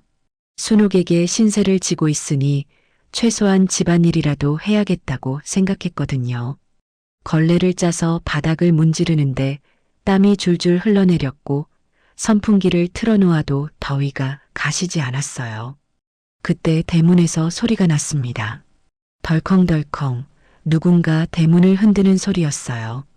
철수는 하던 일을 멈추고 귀를 기울였습니다. 택배 기사일 수도 있고 이웃집 사람일 수도 있다고 생각했어요. 누구세요? 철수가 현관문 앞에서 물었습니다. 대답이 없었어요. 다시 한번 물으려는데 갑자기 대문이 쾅 하고 열렸습니다. 순옥이 달아놓은 자물쇠가 부서지면서 대문이 안쪽으로 벌컥 열렸고 철수는 심장이 멎는 것 같았어요. 대문 앞에 한 남자가 서 있었습니다. 중년의 남자였어요. 머리카락은 듬성듬성 빠져 있었고 얼굴은 술독에 쩔은 듯 벌겋게 달아올라 있었습니다. 눈 밑에 다크서클이 짙게 내려앉아 있었고 입가에는 비열한 웃음이 걸려 있었어요. 철수는 그 얼굴을 보자마자 온몸이 얼어붙었습니다. 20년이 지났지만 절대 잊을 수 없는 얼굴이었어요. 악몽에서 수백 번 봤던 얼굴, 자신을 때리고 굶기고 담뱃불로 지졌던 그 얼굴이었습니다. 아버지 만식이었어요. 오랜만이다, 철수야. 만식이 느릿느릿 마당으로 들어왔습니다. 철수는 뒷걸음질 쳤어요. 다리가 후들후들 떨렸고 숨이 제대로 쉬어지지 않았습니다. 어릴 때 맞았던 기억들이 한꺼번에 밀려왔고 몸이 저절로 움츠러들었어요. 왜 그렇게 떨어? 아버지 얼굴 보고 반갑지도 않아? 만식이 비웃듯이 말하며 한 발짝 더 다가왔습니다. 뭐하러 왔어요? 철수의 목소리가 갈라졌어요. 만식이 코웃음을 쳤습니다. 뭐하러 오긴. 아들 보러 왔지. 20년 만에 찾았는데 아버지가 찾아오면 반가워해야지. 저한테 아버지 없어요. 철수가 떨리는 목소리로 말했고 만식의 눈빛이 싸늘하게 변했어요. 이 새끼가 지금 뭐라고 했어? 만식이 갑자기 달려들었습니다. 철수의 멱살을 움켜쥐고 벽에 밀어붙였고 철수는 뒤통수를 벽에 세게 부딪혔어요. 눈앞이 핑 돌았고 귀에서 윙하는 소리가 났습니다. 네 애비한테 아버지 없다고? 이 배은망덕한 놈아. 만식이 주먹을 휘둘렀고 철수의 뺨에 정통으로 맞았어요. 입안이 찢어지면서 피맛이 났고 철수는 바닥에 쓰러졌습니다. 네가 왜 살아있는 줄 알아? 내가 낳아줬으니까 살아있는 거야. 네 목숨은 내 거야. 만식이 쓰러진 철수를 발로 걷어찼어요. 철수는 옆구리를 감싸며 웅크렸고 어릴 때처럼 그냥 맞았습니다. 반항하면 더 맞는다는 걸 몸으로 알고 있었거든요. 이 새끼 돈 꽤나 모았더만 100만 원이 넘던데. 만식이 철수의 머리채를 잡아 끌어올렸습니다. 그 돈 다 내놔. 그리고 앞으로 버는 돈도 전부 나한테 가져와. 알았어? 철수는 대답하지 못했어요. 그 돈은 순옥에게 드릴 밥값이었습니다. 13년 동안 단 한 번도 손대지 않고 모은 돈이었어요. 그걸 만식에게 줄 수는 없었습니다. 대답 안 해? 만식이 다시 주먹을 휘두르려는 순간 현관문이 벌컥 열렸어요. 순옥이 서 있었습니다. 손에 굵은 소금 자루를 들고 있었고 눈에는 불꽃이 일고 있었어요. 순옥은 가게에서 뭔가 이상한 느낌이 들어서 급히 집으로 돌아온 거였습니다. 이 나쁜 놈아, 당장 손 놔. 순옥이 고함을 질렀어요. 만식이 순옥을 보며 비웃었습니다. 뭐야, 이 늙은이가. 남의 집 일에 끼어들지 마. 이건 우리 부자간 문제야. 부자? 웃기지 마. 순옥이 소금 자루를 들어올리며 한 발짝 다가갔어요. 어린애 때리고 굶기고 담뱃불로 지지는 게 아버지야? 넌 아버지도 아니야. 짐승만도 못한 놈이야. 만식의 얼굴이 일그러졌습니다. 이 늙은이가 지금 나한테. 늙은이가 어쨌어? 나 무서운 줄 알아? 나는 20년 동안 혼자 살아남은 사람이야. 너 같은 쓰레기 하나 무섭지 않아. 순옥의 목소리는 조금도 떨리지 않았어요. 만식이 철수를 놓고 순옥에게 다가왔습니다. 눈빛이 흉악하게 변해 있었고 주먹을 불끈 쥐고 있었어요. 이 늙은이가 죽고 싶어서. 만식이 손을 뻗어 순옥의 멱살을 잡으려는 순간 순옥이 소금 자루를 열어 만식의 얼굴에 확 뿌렸어요. 으악! 만식이 비명을 지르며 눈을 감았고 소금이 눈에 들어가 따가워서 제대로 눈을 뜨지 못했습니다. 순옥은 그 틈을 놓치지 않았어요. 부엌으로 달려가 과도를 집어들었고 만식 앞에 버티고 섰습니다. 손이 떨렸지만 눈빛은 흔들리지 않았어요. 한 발짝만 더 가까이 오면 찔러버린다. 순옥의 목소리는 낮고 단호했습니다. 만식이 눈을 비비며 순옥을 노려봤어요. 손에 든 과도가 햇빛에 번쩍였고 순옥의 눈빛이 진심이라는 걸 알 수 있었습니다. 이 미친 늙은이가 미쳤어, 나. 그러니까 건드리지 마. 내 손에 피 묻히는 거 두렵지 않아. 순옥은 한치도 물러서지 않았어요. 만식은 잠시 순옥과 눈싸움을 하다가 결국 한 발짝 뒤로 물러났습니다. 늙은 할머니라고 만만하게 봤는데 생각보다 만만치 않았어요. 좋아, 오늘은 이만 가지. 만식이 뒷걸음질 치며 말했어요. 하지만 이걸로 끝난 거 아니야. 철수, 너 내 아들이야. 그건 변하지 않아. 다음에 또 올게. 만식은 그 말을 남기고 대문 밖으로 나갔습니다.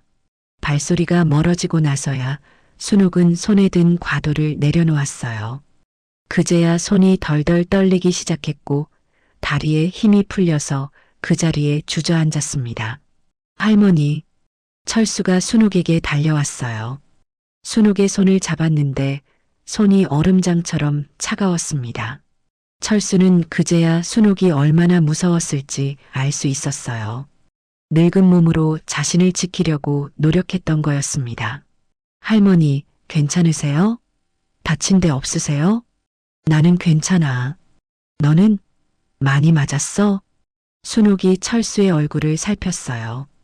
뺨이 퉁퉁 부어 있었고 입꼬리에서 피가 흘러내리고 있었습니다. 순옥의 눈에 눈물이 고였어요. 이 나쁜 놈, 또 때렸구나. 순옥이 철수의 뺨을 조심스럽게 만지며 눈물을 흘렸습니다. 철수는 그 모습을 보며 가슴이 먹먹해졌어요. 자신 때문에 순옥이 위험에 처했고 자신 때문에 순옥이 희생하고자 하는 마음에 미안함과 죄책감이 밀려왔어요. 죄송해요, 할머니. 저 때문에. 무슨 소리야? 너가 뭘 잘못했어? 순옥이 철수의 손을 꽉 잡았습니다. 잘못한 건 그놈이야. 넌 아무 잘못 없어. 알겠어? 철수는 고개를 끄덕였지만 눈물이 계속 흘러내렸어요. 순옥은 철수를 꼭 안아줬습니다. 울지 마. 다 괜찮아. 내가 지켜줄게. 철수는 순옥의 품에서 한참 동안 울었어요. 태어나서 처음으로 누군가가 자신을 지켜주는 느낌이었습니다. 친아버지는 자신을 때리기만 했는데 피 한 방울 섞이지 않은 이 할머니가 자신을 지켜줬어요. 그게 너무 감사하고 너무 미안하고 너무 가슴이 벅찼습니다. 한참을 울고 나서 철수가 입을 열었어요. 목소리가 떨렸지만 분명하게 말했습니다. 어머니. 순옥이 몸을 굳혔어요. 철수가 다시 말했습니다. 어머니, 감사합니다. 순옥의 눈에서 눈물이 왈칵 쏟아졌어요. 20년 전 급식소에서 만난 굶주린 아이가 이제 자신을 어머니라고 불러줬습니다. 피 한 방울 섞이지 않았지만 세상 그 어떤 호칭보다 따뜻한 말이었어요. 순옥은 철수를 더 꽉 안으며 말했습니다. 그래, 나도 이제부터 너 어머니야. 알았지? 철수는 고개를 끄덕이며 순옥의 품에 얼굴을 묻었어요. 두 사람은 한참 동안 그렇게 서로를 안고 있었습니다. 낳은 정보다 기른 정이라는 말이 있어요. 피를 나눈 가족보다 마음을 나눈 가족이 더 진하다는 뜻이죠. 순옥과 철수는 바로 그런 사이가 되어가고 있었습니다. 혈연은 없었지만 그 어떤 혈연보다 진한 유대가 두 사람 사이에 싹트고 있었어요. 해가 저물고 어둠이 내려앉았습니다. 순옥은 부서진 대문을 임시로 막아놓았고 철수는 거실에 앉아 멍하니 창밖을 바라봤어요. 오늘 있었던 일이 아직도 꿈만 같았습니다. 순옥이 따뜻한 보리차를 2잔 가져와 철수 옆에 앉았어요. 철수야, 네 어머니. 철수가 대답했고 순옥은 그 말에 또 한 번 가슴이 뭉클해졌습니다. 그놈이 또 올 거야. 이번에는 쉽게 물러갔지만 다음에는 어떻게 될지 몰라. 순옥의 목소리가 진지했어요. 그래서 우리 대비를 해야 해. 경찰에 신고하고 접근 금지 신청도 하고 법적으로 막을 수 있는 건 다 해야 해. 철수는 고개를 끄덕였습니다. 네, 어머니. 어머니 말씀대로 할게요. 순옥은 철수의 손을 잡으며 말했어요. 우리 같이 이겨내자. 알았지? 철수는 순옥의 눈을 바라보며 대답했습니다. 네, 같이 이겨낼게요. 두 사람의 손이 꽉 맞잡혔어요. 밖에서는 바람이 불고 있었고 나뭇잎이 바스락거리는 소리가 났습니다. 하지만 두 사람은 더 이상 두렵지 않았어요. 혼자가 아니라 둘이었으니까요. 하지만 만식은 그렇게 쉽게 포기할 사람이 아니었습니다. 다음 전쟁을 준비하고 있었어요. 만식이 다녀간 뒤로 동네에 이상한 소문이 돌기 시작했어요. 순옥의 집에 험상궂은 남자가 드나든다는 얘기였습니다. 어떤 사람은 순옥이 정과자를 집에 들였다고 했고 어떤 사람은 순옥이 사기를 당했다고 했어요. 소문은 눈덩이처럼 불어났고 시장 골목마다 순옥과 철수 얘기가 떠돌았습니다. 그 반찬가게 할머니 알지? 집에 이상한 남자 데려다 놓았대. 어머, 진짜? 그 남자 인상이 완전 흉악하다던데. 내가 들은 바로는 정과자래. 감옥에서 나온 지 얼마 안 됐다나 봐. 세상에 저렇게 착해 보이는 할머니가 왜 그런 사람을 들이고 그래. 단골 손님들도 하나둘 발길을 끊기 시작했어요. 순옥의 반찬가게 앞을 지나면서도 눈길을 피하며 그냥 지나가는 사람들이 늘었고 예전처럼 안부를 묻거나 수다를 떠는 사람은 점점 줄어들었습니다. 순옥은 그런 시선들을 느끼면서도 모른 척했지만 속으로는 마음이 쓰렸어요. 철수는 더 힘들었습니다. 시장을 지나갈 때마다 사람들이 수군거리는 게 느껴졌고 대놓고 손가락질하는 사람도 있었어요. 어떤 아주머니는 철수가 지나가자 가게 문을 쾅 닫아버렸고 어떤 할아버지는 철수를 보며 저런 놈은 저기 가면 안 되는데라고 대놓고 말했습니다. 철수는 고개를 숙인 채 빠르게 걸었어요. 버스에서 범인 취급당했을 때와 똑같은 느낌이었습니다. 아무 짓도 안 했는데 그냥 얼굴이 험악하다는 이유만으로 범죄자 취급을 당하는 거였어요. 익숙하지만 여전히 아픈 일이었습니다. 어머니, 저 때문에 장사가 안 되는 것 같아요. 철수가 어느 날 저녁 조심스럽게 말했어요. 순옥은 고개를 저었습니다. 무슨 소리야? 장사가 안 되는 건 내 실력 문제지 너의 문제가 아니야. 하지만 사람들이 저를 보고 사람들이 어쨌는데? 그 사람들이 뭘 알아? 넌 착한 애야. 내가 아니까 됐어. 순옥의 목소리는 단호했고 철수는 더 이상 말을 잇지 못했습니다. 하지만 순옥도 속으로는 걱정이 됐어요. 이대로 가다간 장사가 정말 안 될 수도 있었고 그렇게 되면 둘 다 힘들어질 거였거든요. 어떻게 해야 사람들의 편견을 깰 수 있을지 고민이 깊어졌습니다. 그러던 어느 날이었어요. 순옥의 이웃집에 사는 박할머니가 반찬가게로 찾아왔습니다. 박할머니는 순옥보다 5살 위였고 같은 동네에서 30년 넘게 살아온 사람이었어요. 평소에는 잘 지내는 사이였지만 요즘 들어 순옥을 피하는 것 같았습니다. 순옥이 반찬 좀 사러 왔어. 박할머니가 가게 안으로 들어오며 말했어요. 순옥은 반갑게 맞이했습니다. 어머 언니, 오랜만이야. 어서 와. 뭐 필요해? 제육볶음이랑 시금치나물 좀 줘. 박할머니가 반찬을 고르는 동안 순옥은 반찬을 담았어요. 그런데 박할머니의 시선이 자꾸 가게 뒤쪽으로 향하는 게 느껴졌습니다. 철수가 뒤에서 재료를 다듬고 있었거든요. 저 청년이 요즘 여기서 일한다며? 박할머니가 낮은 목소리로 물었어요. 순옥은 고개를 끄덕였습니다. 응, 우리 철수야. 일 잘해. 그래. 근데 좀 무섭게 생기지 않았어? 박할머니의 말에 순옥의 표정이 굳어졌어요. 언니 사람을 겉모습으로 판단하면 안 돼. 철수는 착한 애야. 아니, 내가 뭐 나쁜 뜻으로 한 말은 아니고. 박할머니가 어색하게 웃으며 말을 흐렸습니다. 분위기가 묘해졌고 순옥은 더 이상 말을 하지 않았어요. 반찬을 봉투에 담아 박할머니에게 건넸고 박할머니는 돈을 내고 가게를 나갔습니다. 철수는 뒤에서 다 듣고 있었어요. 고개를 숙인 채 아무 말 없이 일만 했지만 귀가 빨갛게 달아올라 있었습니다. 순옥은 그런 철수의 등을 보며 마음이 아려왔어요. 그날 저녁 박할머니 집에서 소동이 벌어졌습니다.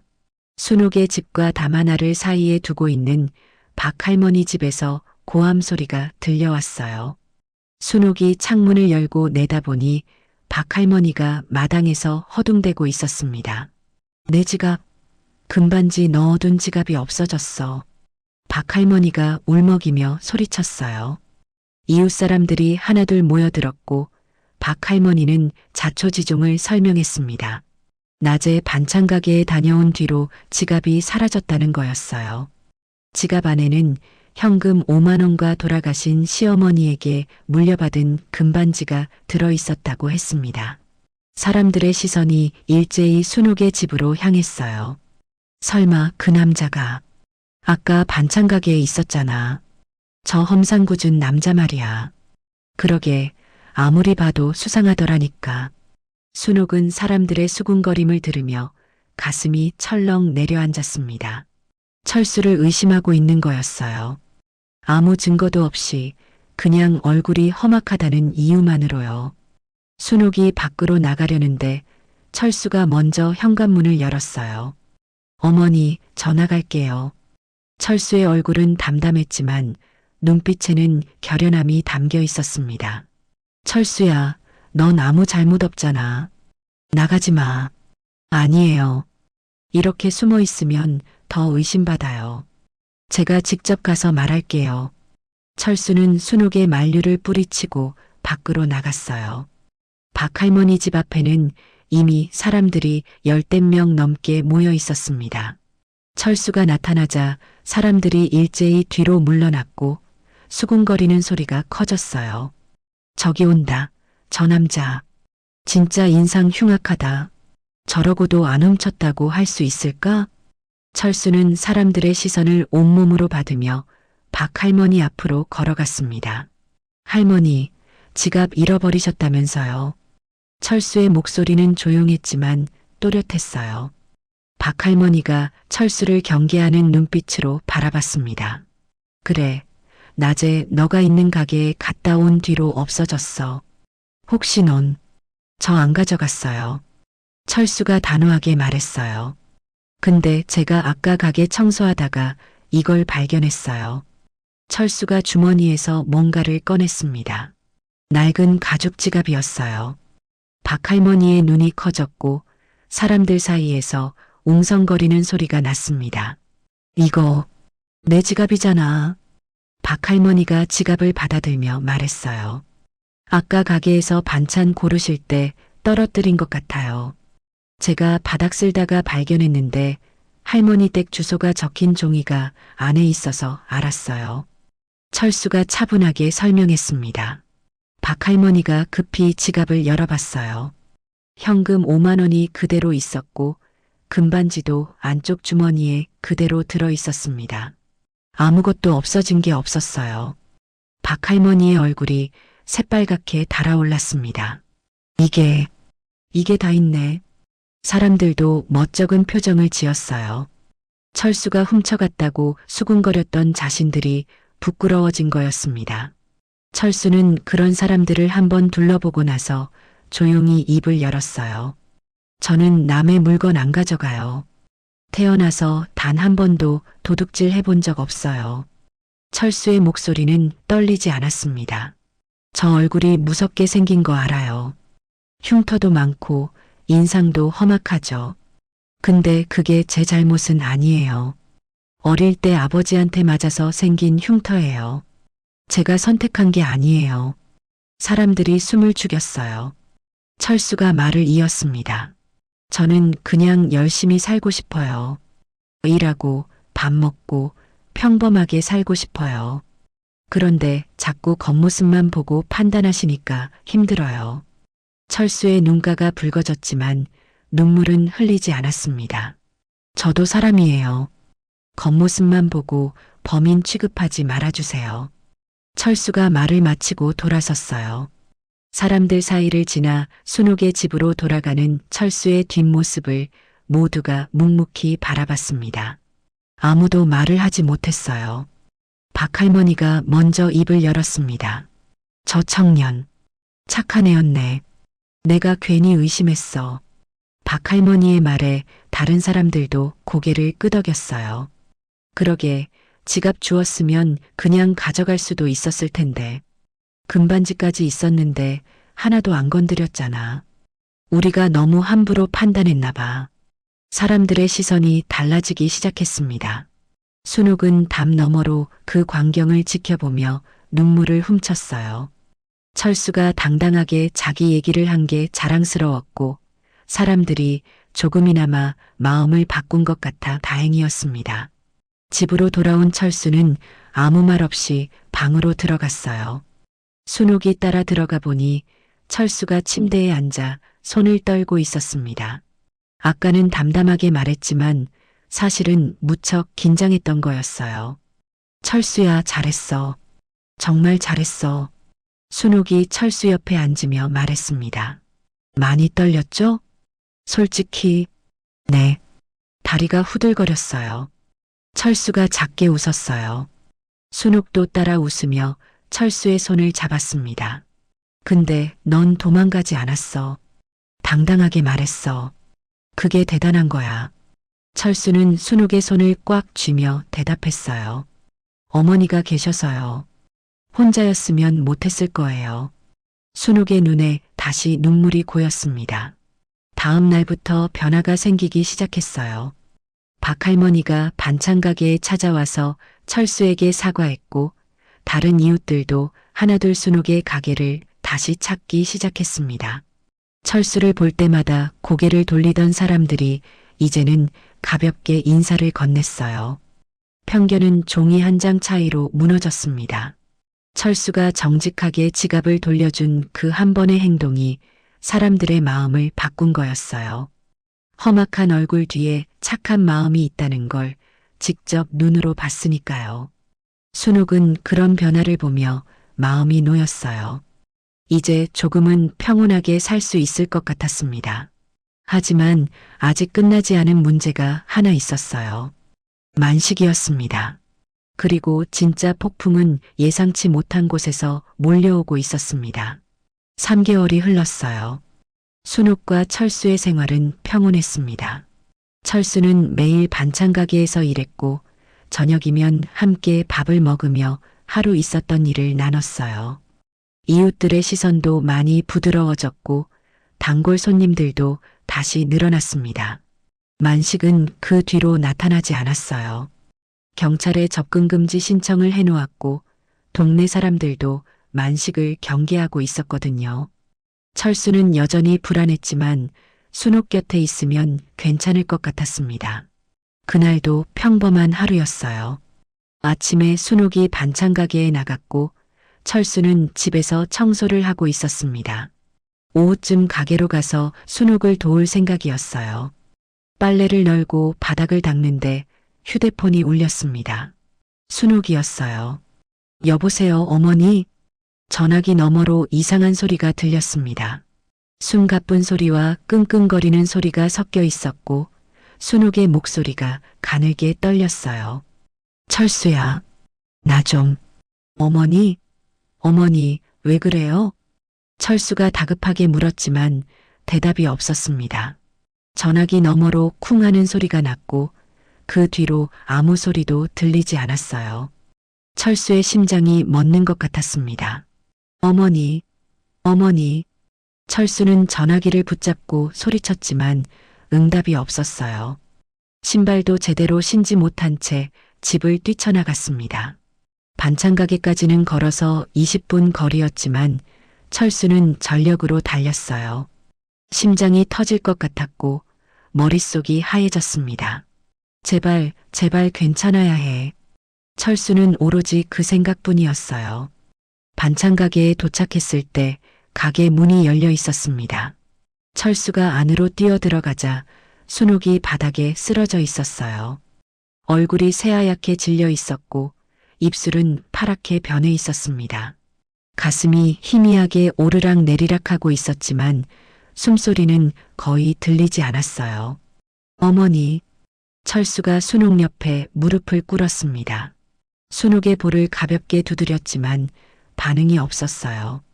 손목을 잡아 맥박을 확인하려 했는데 맥박이 너무 약해서 거의 느껴지지 않았습니다. 어머니, 눈 떠요. 어머니. 철수가 소리쳤지만 순옥은 눈을 뜨지 않았어요. 구급차를 불러야 했습니다. 철수가 급히 휴대폰을 꺼내 119에 전화를 걸었어요. 손이 너무 떨려서 버튼을 제대로 누르지 못했고 겨우 연결이 됐을 때 목소리가 갈라져 나왔습니다. 여기 사람이 쓰러졌어요. 숨을 거의 안 쉬어요. 빨리 와주세요. 주소를 말하고 전화를 끊었는데 구급차가 오려면 최소 15분은 걸린다고 했습니다. 철수는 그 시간이 너무 길게 느껴졌어요. 순옥의 얼굴이 점점 더 창백해지고 있었거든요. 기다릴 수 없었습니다. 철수는 순옥을 업었어요. 순옥의 몸은 가벼웠습니다. 20년 넘게 혼자 고생하며 살아온 작은 몸이었어요. 철수는 순옥을 단단히 업고 가게 밖으로 나왔습니다. 그때 하늘에서 비가 쏟아지기 시작했어요. 먹구름이 하늘을 뒤덮었고 빗줄기가 억수같이 내리쳤습니다. 순식간에 온몸이 흠뻑 젖었지만 철수는 개의치 않았어요. 가장 가까운 병원까지는 뛰어서 10분 거리였습니다. 구급차를 기다리는 것보다 직접 가는 게 빠를 것 같았어요. 철수는 빗속을 뚫고 달리기 시작했습니다. 등에 업힌 순옥의 몸이 축 늘어져 있었고 머리가 철수의 어깨에 기대어 있었어요. 숨소리가 너무 약해서 살아있는지조차 확신할 수 없었습니다. 철수는 이를 악물고 더 빨리 달렸어요. 빗물이 얼굴을 때렸습니다. 앞이 잘 보이지 않았지만 철수는 멈추지 않았어요. 신발 속으로 물이 들어와 발이 질퍽거렸고 젖은 옷이 몸에 달라붙어 무거웠지만 그런 건 아무래도 좋았습니다. 지금은 순옥을 살리는 것만이 중요했어요. 어머니, 조금만 참아요. 금방 병원 갈 거예요. 철수가 달리면서 말했습니다. 순옥은 대답하지 않았어요. 철수의 다리가 점점 무거워졌습니다. 숨이 턱까지 차올랐고 허벅지에 쥐가 나기 시작했어요. 하지만 멈출 수 없었습니다. 멈추면 순옥이 죽을 수도 있었으니까요. 골목을 빠져나와 큰 길로 나왔어요.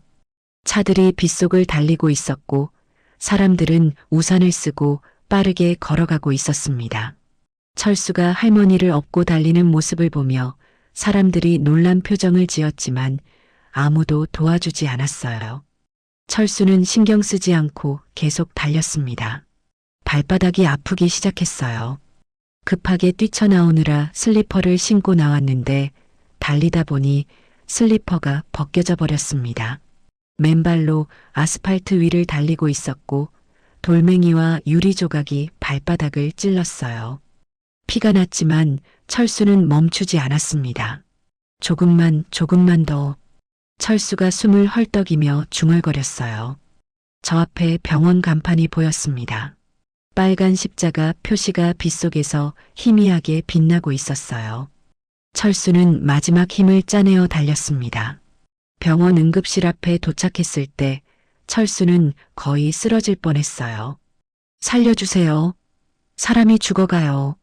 철수가 목이 터져라 소리쳤습니다. 응급실 문이 열리고 간호사들이 뛰어나왔어요. 이동식 침대를 가져왔고 철수의 등에서 순옥을 내려 침대에 눕혔습니다. 의사가 달려와 순옥의 상태를 확인했어요. 맥박이 거의 없어요. 심정지 상태입니다. 의사가 소리쳤고 간호사들이 바쁘게 움직였습니다. 순옥이 응급실 안으로 들어갔고 철수는 문 앞에 서서 떨고 있었어요. 온몸이 빗물에 젖어 있었고 발바닥에서는 피가 흘러 바닥에 붉은 자국을 남겼습니다. 하지만 철수는 그런 건 느끼지도 못했어요. 어머니, 어머니. 철수가 중얼거리며 응급실 문을 바라봤습니다. 안에서 의료진들이 분주하게 움직이는 게 유리문 너머로 보였어요. 심폐소생술을 하고 있었고 제세동기를 준비하고 있었습니다. 철수는 그 광경을 보며 다리에 힘이 풀려 그 자리에 주저앉았어요. 제발, 제발 살려주세요. 철수가 두 손을 모으며 기도했습니다. 눈물이 흘러내렸어요. 빗물인지 눈물인지 구분이 되지 않았지만 뺨을 타고 흐르는 것이 따뜻한 걸 보니 눈물인 것 같았습니다. 20년 전 순옥은 철수의 마음을 살렸어요. 굶주리고 맞고 죽고 싶었던 어린 철수에게 밥 한 끼와 편지 한 장을 건네며 살 이유를 줬습니다. 그 따뜻함 덕분에 철수는 20년을 버틸 수 있었어요. 이제는 철수가 순옥을 살려야 했습니다. 몸으로요. 철수는 일어나려 했지만 다리에 힘이 없었어요. 발바닥에 상처가 욱신거렸고 온몸이 떨렸습니다. 간호사 한 명이 다가와 철수의 상태를 확인했어요. 아저씨, 발 다치셨네요. 치료받으셔야 해요. 괜찮아요. 저는 괜찮아요. 어머니만 살려주세요.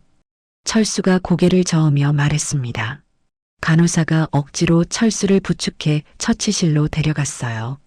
발바닥에 박힌 유리 조각을 빼내고 소독을 하는 동안에도 철수는 계속 응급실 쪽을 바라봤습니다. 어머니가 안에 계세요. 괜찮을까요? 살 수 있을까요? 철수가 간호사에게 물었어요. 간호사는 대답을 피하며 소독을 계속했고 철수의 마음은 더 불안해졌습니다. 얼마나 시간이 흘렀을까요? 응급실 문이 열리고 의사가 나왔어요. 철수가 비틀거리며 다가갔습니다. 발바닥에 붕대가 감겨 있었고 걸을 때마다 아팠지만 그런 건 아무래도 좋았어요. 어머니 어떻게 됐어요? 살았어요? 철수가 다급하게 물었습니다. 의사가 마스크를 내리며 말했어요. 다행히 심장이 다시 뛰기 시작했습니다. 지금은 안정을 찾았어요. 철수의 다리가 풀려 그 자리에 주저앉았습니다. 감사합니다. 감사합니다. 철수가 울면서 말했어요.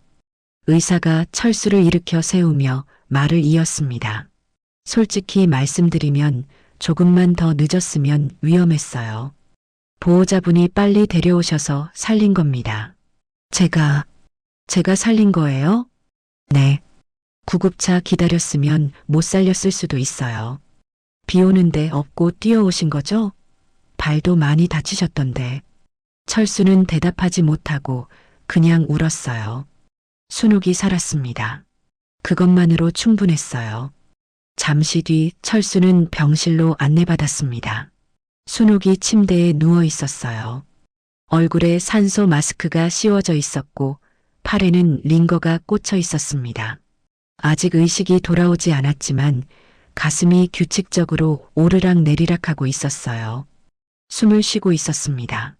철수는 순옥의 침대 옆에 앉았어요. 순옥의 손을 조심스럽게 잡았습니다. 작고 거칠고 주름진 손이었어요.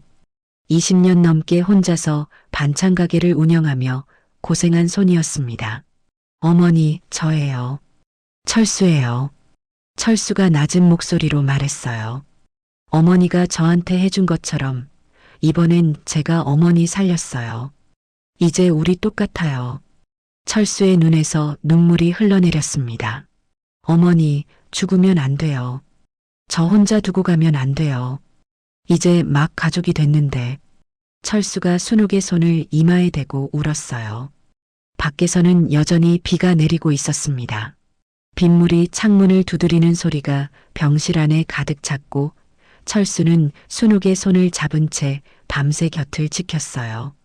빗물인지 눈물인지 모를 것이 바닥을 적셨습니다. 사흘이 지났어요.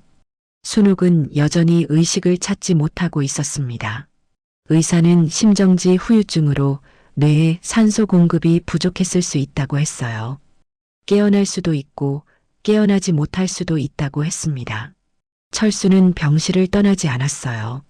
낮에는 순옥의 손을 잡고 앉아 있었고 밤에는 보호자용 간이 침대에서 쪽잠을 잤습니다. 병원 식당에서 밥을 사 먹었지만 입맛이 없어서 거의 먹지 못했어요. 얼굴이 푹 꺼졌고 눈 밑에 다크서클이 짙게 내려앉았습니다. 어머니, 일어나세요. 철수가 매일 순옥의 귀에 대고 말했어요. 제가 여기 있어요. 어머니가 좋아하는 된장찌개도 끓여놨어요. 일어나서 드셔야죠. 물론 된장찌개를 끓여놓은 건 거짓말이었습니다. 하지만 그렇게라도 말해야 순옥이 일어날 것 같았어요. 나흘째 되는 날 아침이었습니다. 철수가 순옥의 손을 잡고 졸고 있는데 손가락이 꿈틀거리는 게 느껴졌어요. 처음에는 꿈인 줄 알았습니다. 하지만 다시 한번 손가락이 움직였고 철수는 번쩍 눈을 떴어요. 어머니? 철수가 순옥의 얼굴을 들여다봤습니다. 순옥의 눈꺼풀이 파르르 떨리고 있었어요. 천천히, 아주 천천히 눈이 떠졌습니다. 초점 없는 눈동자가 천장을 향했다가 서서히 철수에게로 옮겨갔어요. 어머니, 어머니, 저예요. 철수가 소리쳤습니다. 순옥의 입술이 달싹거렸어요. 산소 마스크 때문에 소리가 잘 들리지 않았지만 철수는 귀를 가까이 대고 들었습니다. 순옥의 목소리가 가늘게 흘러나왔어요. 철수의 눈에서 눈물이 쏟아졌습니다. 사흘 동안 꾹 참았던 눈물이 한꺼번에 터져나왔고 철수는 순옥의 손을 꽉 잡으며 울었어요. 어머니, 정신 드셨어요? 저 알아보시겠어요? 알지. 내 아들인데. 어떻게 몰라. 순옥이 희미하게 웃었습니다. 철수는 더 크게 울었어요. 의사와 간호사들이 달려왔고 순옥의 상태를 확인했습니다. 의식이 돌아왔고 기본적인 반응도 정상이었어요. 의사는 기적이라고 했습니다. 심정지 후 사흘 만에 의식을 회복하는 건 흔한 일이 아니라고요. 보호자분이 빨리 데려오셔서 뇌 손상을 최소화한 덕분입니다. 의사가 철수에게 말했어요. 철수는 그 말에 또 눈물이 났습니다. 순옥이 산소 마스크 너머로 철수를 바라보며 손을 들어 올렸어요. 힘이 없어서 손이 금방 떨어졌지만 철수가 얼른 잡아줬습니다. 고마워. 내 목숨 살려줬네. 순옥이 눈물을 흘리며 말했어요. 무슨 말씀이에요?